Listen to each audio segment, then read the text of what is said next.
O Caminho a Cristo, capítulo 9. Atividade e vida. Deus é a fonte de vida, luz e felicidade para todo o universo. Como raios de luz de sol, como correntes de água irrompendo de fonte viva, assim, dele dimanam bênçãos para todas as suas criaturas. E onde quer que a vida de Deus se encontre no coração dos homens, derramar-se-á em amor e bênçãos aos outros. A alegria de nosso Salvador estava no reerguimento e redenção dos homens caídos. Para isso fazer, não teve por preciosa a própria vida, mas suportou a cruz, desprezando a afronta. Assim também, os anjos estão sempre empenhados em trabalhar pela felicidade dos outros. Esta é sua alegria. Aquilo que corações egoístas considerariam como serviço humilhante, ajudar aos desgraçados que em todos os sentidos lhes são inferiores no caráter e na posição, é a obra dos anjos imaculados. O espírito do abnegado amor de Cristo é o espírito que domina o céu e é a própria essência de suas delícias. Este é o espírito que os seguidores de Cristo hão de possuir e a obra que hão de fazer. Quando o amor de Cristo é abrigado no coração, ele, como suave perfume, não pode ocultar-se. Sua santa influência será sentida por todos aqueles com quem entramos em contato. O Espírito de Cristo no coração é qual fonte no deserto, que ali corre para refrigerar a todos, despertando nas almas moribundas o anseio de sorver da água da vida. O amor que tivermos a Jesus se manifestará no desejo de trabalhar como Ele trabalhou, para a bênção e reerguimento da humanidade. Levará o amor, ternura e simpatia para com todas as criaturas de nosso Pai Celeste. A vida do Salvador no mundo não foi uma vida de comodidade e dedicação ao próprio eu. Ao contrário, labutava com um esforço persistente, fervoroso e incansável pela salvação da humanidade perdida. Desde a manjedoura até ao Calvário, trilhou a senda da abnegação, não procurando eximir-se a tarefas árduas, penosas viagens e exaustivos cuidados e labores. Disse ele: o Filho do Homem não veio para ser servido, mas para servir e para dar a sua vida em resgate de muitos. Mateus 20, 28. Este era o único e grande objetivo de sua vida. Tudo mais era secundário e subalterno. Sua comida e bebida consistia em fazer a vontade de Deus e consumar a sua obra. O próprio eu e o interesse próprio não tinham parte alguma em seu trabalho. Assim, os que são participantes da graça de Cristo estarão prontos para fazer qualquer sacrifício a fim de que outros, pelos quais Ele morreu, participem do dom celestial. Farão tudo o que está em seu poder para tornar o mundo melhor por sua estada nele. Tal espírito é o legítimo produto de uma alma verdadeiramente convertida. Tão depressa uma pessoa se chegue para Cristo, nasce-lhe no coração o desejo de revelar aos outros que precioso amigo encontrou em Jesus. A salvadora e santificante verdade não lhe pode ficar encerrada no coração. Se nos achamos revestidos da justiça de Cristo e cheios da alegria proveniente da habitação de seu Espírito em nós, não nos será possível calar-nos. Se provamos e vimos que o Senhor é bom, teremos alguma coisa a dizer. Como Felipe, ao encontrar o Salvador, convidaremos outros para chegarem a Ele. Procuraremos apresentar-lhes os atrativos de Cristo e as realidades nunca vistas do mundo por vir. Haverá um desejo intenso de trilhar o caminho no qual Cristo andou. Sentiremos um sincero anseio de que os que nos rodeiam possam contemplar o Cordeiro de Deus, que tira o pecado do mundo. João 1:29. E o esforço no sentido de abençoar aos outros reverterá em bênçãos para nós mesmos. Foi este o propósito de Deus, dando-nos uma parte a desempenhar no plano da redenção. Concedeu aos homens o privilégio de tornarem-se participantes da natureza divina e de, por sua vez, difundir bênçãos aos seus semelhantes. Esta é a mais elevada honra, a maior alegria que Deus pode conferir ao homem. Os que assim se tornam participantes da obra de amor são os que para mais perto de seu Criador são conduzidos. Deus poderia ter confiado aos anjos celestiais a mensagem do Evangelho e toda a obra de amoroso ministério. Poderia ter empregado outros meios para realizar seu propósito, mas em seu infinito amor, preferiu tornar-nos cooperadores seus, de Cristo e dos anjos, a fim de que pudéssemos participar da bênção, da alegria e do reerguimento espiritual que resultam desse abnegado ministério. Pela comunhão dos sofrimentos de Cristo, somos levados a uma relação de intimidade com Ele. Cada ato de renúncia própria, em benefício de outros, robustece o espírito de beneficência no coração do beneficiador, ligando-o mais estreitamente ao Redentor do mundo, o qual, sendo rico, por amor de vós se fez pobre, para que pela sua pobreza enriquecesseis. 2 Coríntios 8:9. E é só à medida que assim cumprimos o propósito divino de nossa criação, que a vida nos poderá ser uma bênção. Se vos puserdes a trabalhar como Cristo determina que seus discípulos o façam, e conquistar almas para Ele, sentireis a necessidade de uma experiência mais profunda e um maior conhecimento das coisas divinas, e tereis fome e sede de justiça.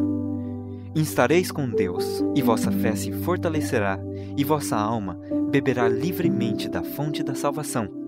As oposições e provações que encontrardes vos impelirão para a Bíblia e para a oração. Crescereis na graça e no conhecimento de Cristo, e desenvolvereis uma rica experiência. O espírito de abnegado amor pelos outros proporciona ao caráter profundeza, estabilidade e formosura cristã, e traz paz e felicidade ao seu possuidor. As aspirações são enobrecidas. Não haverá lugar para a preguiça ou egoísmo. Os que desse modo exercitarem as graças cristãs hão de crescer e tornar-se fortes para o trabalho de Deus. Terão claras percepções espirituais, fé constante e crescente e maior poder na oração. O Espírito de Deus, operando em seu espírito, despertará as sagradas harmonias da alma em resposta ao contato divino. Os que assim dedicarem esforços abnegados ao bem de outros estão certissimamente operando sua própria salvação. O único modo de crescer na graça é fazer desinteressadamente a obra que Cristo nos ordenou fazer, empenhar-nos na medida de nossa capacidade em ajudar e abençoar os que carecem do auxílio que lhes podemos dar. A força se desenvolve pelo exercício. A atividade é a própria condição de vida.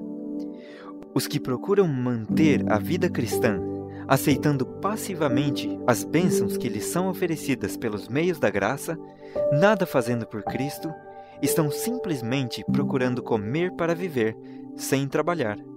No mundo espiritual, assim como no mundo natural, isso resulta sempre em degeneração e ruína. O homem que se recusasse a serviço de seus membros, em breve perderia a faculdade de usá-los.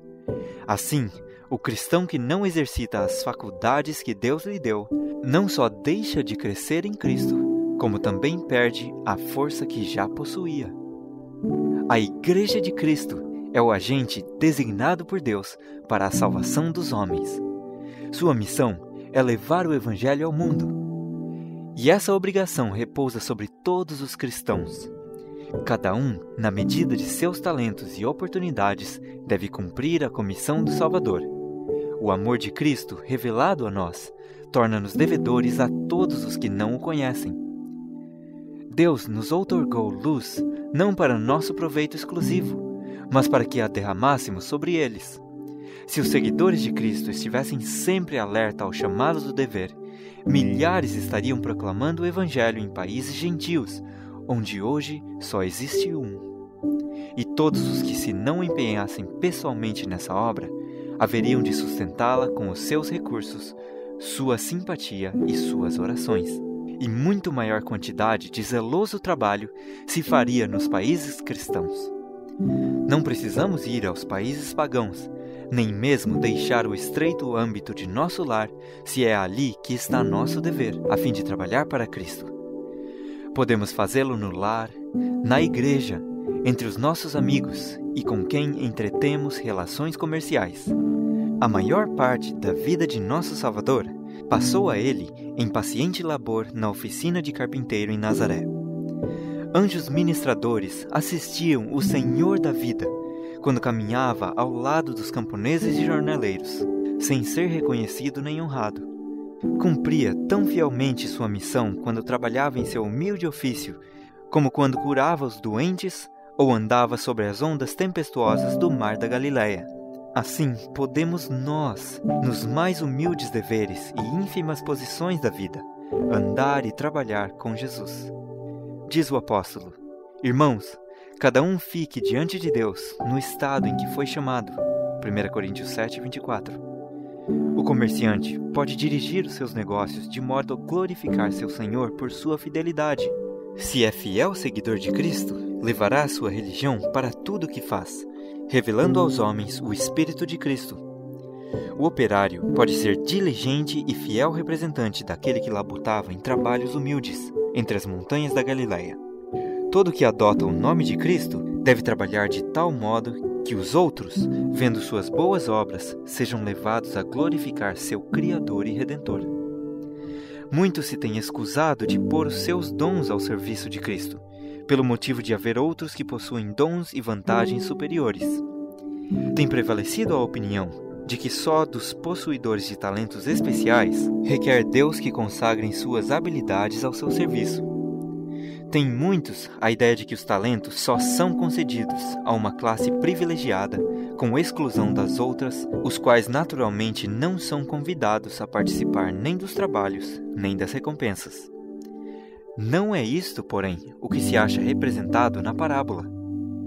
Quando o dono da casa chamou seus servos, deu a cada um a sua obra.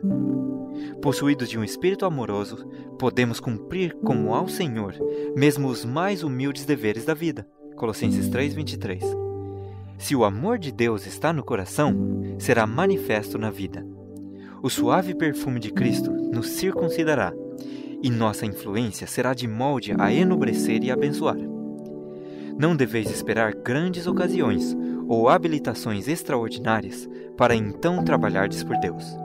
Não vos deveis incomodar com o que o mundo pense de vós. Se vossa vida diária é testemunha da pureza e sinceridade de vossa fé, e os outros estão convencidos de que desejais ajudá-los, vossos esforços não se perderão totalmente. Os mais humildes e mais pobres, dentre os discípulos de Jesus, podem ser uma bênção aos outros.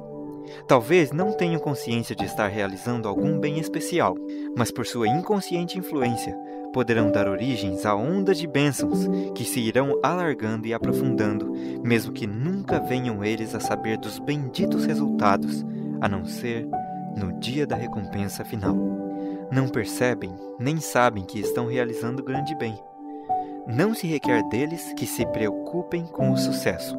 O que têm de fazer é simplesmente prosseguir tranquilos, realizando fielmente a obra que a providência de Deus lhes designa, e sua vida não será em vão. Seu próprio ser irá se desenvolver cada vez mais à semelhança de Cristo.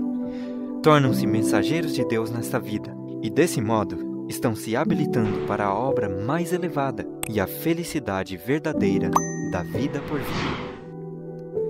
O fim do capítulo 9 do Caminho a Cristo.